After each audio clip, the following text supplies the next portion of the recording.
Oh, yeah, the camera's right there. Yeah, woo, yippee. Yeah, no boom mic here. This ain't We Living. What's up, stream? We got the headsets.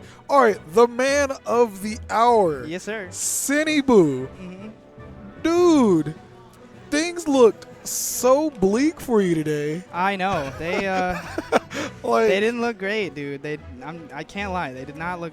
I was worried myself there, especially after I went out in quarters. I went outside and just kind of sat and didn't talk to anyone for about 20 minutes. Just, what did I do? What am I doing? That was an amazing losers bracket run. After losing to Skilliger, you beat Quaz, then you beat MJG, which, I mean, MJG, that's a winners final, grand final. I know. So hey, just that is the first time we've had a set that wasn't in winners finals or grand finals. Gosh, that is so crazy. I know. And then after that, you had to go through Skilliger, and then you reset bracket on Yeti. I mean, how did you feel going to the Game 5 on both of those villages? I know that had to be very frustrating. So I felt against MJG. Yeah. I'm gonna say I felt confident in both of them. Game 4 was ridiculous against MJG. I had Game 4. I should have took that set 3-1. I had like 40%. Yeah, his you like feared 180, and there were 10 seconds left. And I see him charge the forward smash, and it wasn't that I was doing something and he like reacted. He was literally just like, I guess I'm just going to sit here and charge his forward smash. He was just throwing stuff out. Yeah. And I sat there and I wasn't in range. And I saw him start charging it. And my brain goes, oh, God, I got to hit him before it hits me. Even though it wasn't in range. Yeah. I just panicked because I was in such a – because I knew he was looking for it. He knew he was looking for it. Everybody did. He had 10 seconds and he had to figure out a way to kill me. And so he forward smashes, and I was so scared that I was in his range that I thought I was going to die. So I just panic buttoned and forward aired. And even if I did nothing, if I just empty short hopped, it would have whiffed. But that was. I don't think I've ever seen that man pop off that hard. That was unreal. I was so man confused. threw his chair. I was like, I was like, bro, that was the game. That was game 4. I was like, man. But then I'm gonna say game 5. I felt. Because I had to get that lead first. You know, it didn't just come down to that. I had to get that lead, so I felt confident. I felt like I was playing well and I could avoid dying. And it felt good. Against Skilliger, same position, game 4, I did not feel good. He kind of had my Sheik on lock. We were going back and forth, but he was just getting the hits he needed.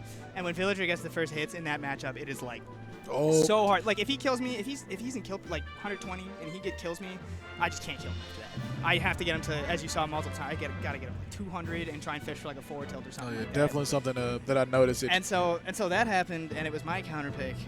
And I said, Sheik's not working, I'm going to go Cloud. I didn't know how it was going to work out. I'm experiencing the matchup, and I know Cody hates it, and that's kind of why I went to that, to that matchup. I almost always play straight Sheik against him, but he'd played very, very lame today, which is a little uncharacteristic. He usually plays very aggro. And so my thought was, if he's going to sit on the ledge, I can't touch him as Sheik. I can't do anything but throw needles and get the occasional fair or whatever. And so I said, I'm going to go Cloud, and I'm just going to kill him for that. And so I won game 4, and I just felt really confident going into game 5. He had a lead for a little bit, but I was in control the whole time. Yeah, that did seem kind of topsy-turvy. I felt like kind of MJG and like Skilliger kind of switched play styles for a little bit today. I know. It was like, what is this? Because usually my Sheik does very well against Skilliger, and my Cloud does very well against Averill. That's usually how it goes. Yeah. But I've been trying to go all Sheik against Averill lately because I just know that I can do it.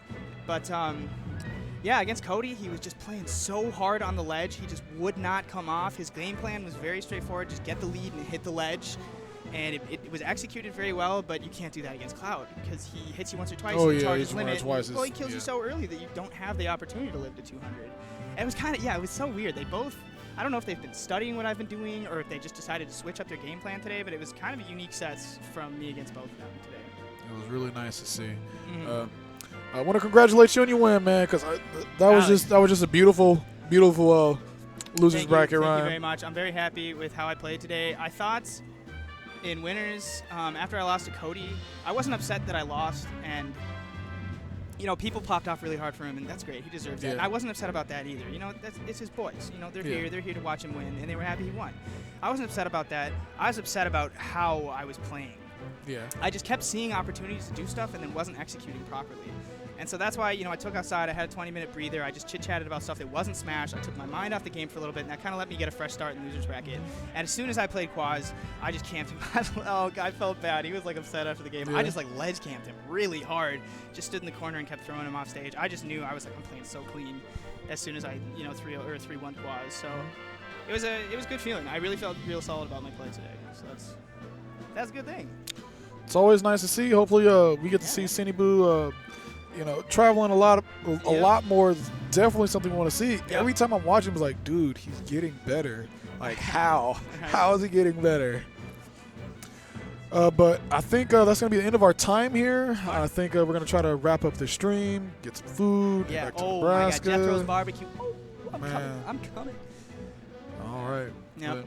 And like that, we go. You like that? Oh, okay. No, looks like we got Oscar. You want to sit on the mic with Oscar? All right. Hey, Alex. Oh, yeah, I guess. I mean, I'll sit. So what's up? So just quick little shout out. I hope everybody enjoyed the stream today. I know there were some boring sets during the nice classes, man. You're so cool.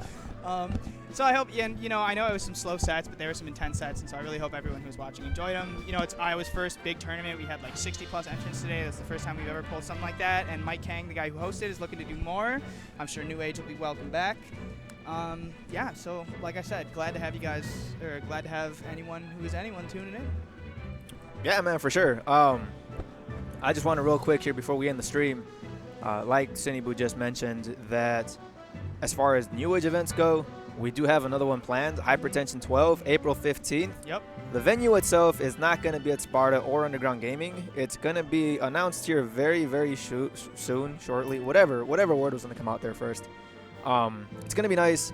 We have a couple of games planned, obviously Smash 4, Wii U, singles and doubles. Yep. And hopefully the first of its kind 1-2 switch bracket.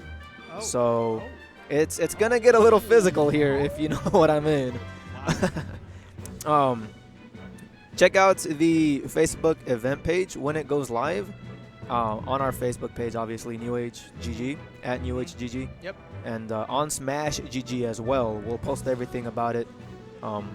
So hopefully everybody comes out. Hopefully you come out. Oh, I think, I actually am free that weekend, and I'm going to be going to that massive Minnesota monthly the next weekend after. Mm-hmm. And so I think that'll be a very good opportunity for me to, kind of grind up, start practicing up. So I'm really excited. I actually do plan on being there. So if anyone's looking to catch at Sinnyboo242, at Sinnyboo242 on Twitter, I'm so close to 300 followers. Come follow me.